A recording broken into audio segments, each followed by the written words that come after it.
कैसे महाभारत युद्ध में दुशासन मरा सबसे दर्दनाक मौत। कैसे लिया पांडवों ने द्रौपदी के चीर हरण का बदला। कैसे द्रौपदी का प्रतिशोध हुआ पूरा।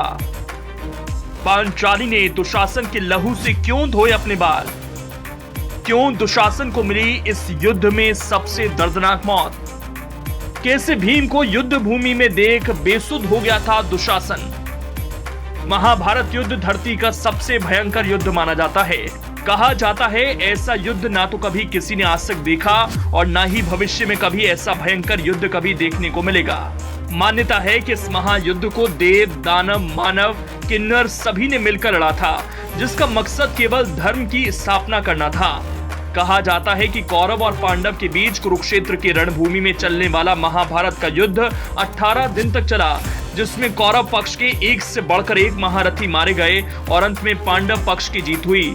लेकिन महाभारत की युद्ध भूमि में अन्य योद्धाओं के बीच हुए युद्ध की तरह ही दुशासन और गदाधारी भीम के बीच हुए इस घमासान युद्ध को इतिहास के पन्नों में अद्भुत स्थान मिला है।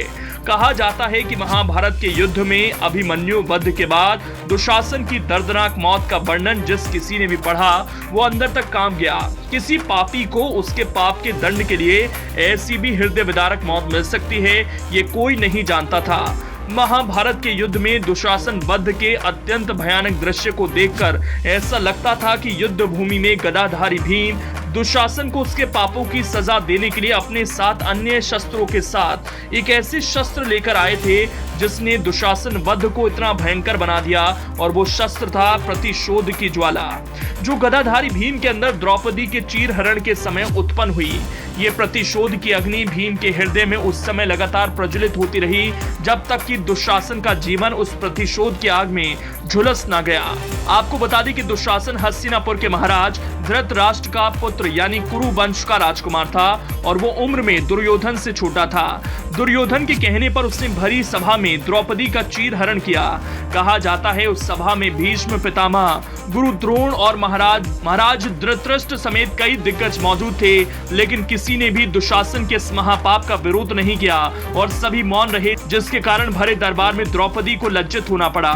दुशासन की इस गलत हरकत के बाद द्रौपदी ने प्रतिज्ञा ली कि वो तब तक अपने केश नहीं बांधेगी जब तक अपने बालों को दुशासन की छाती के रक्त से धो न दे, और उसी भरी सभा में भीम ने द्रौपदी की इच्छा को पूरा करने का वादा किया।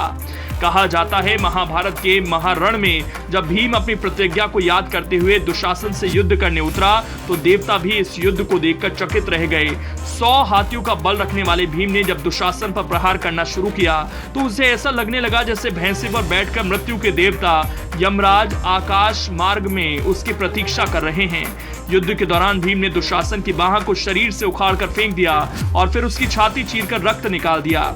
रक्तों को अपने हाथों में लेकर भीम द्रौपदी के पास पहुंचे और दुशासन की छाती का खून द्रौपदी को दिया, जिसके बाद उन्होंने रक्त को अपने बालों पर लगाया और प्रतिज्ञा पूरी की। कहा जाता है कि युद्ध शुरू होने के पहले दिन से ही द्रौपदी दुशासन के वध का इंतजार कर रही थी।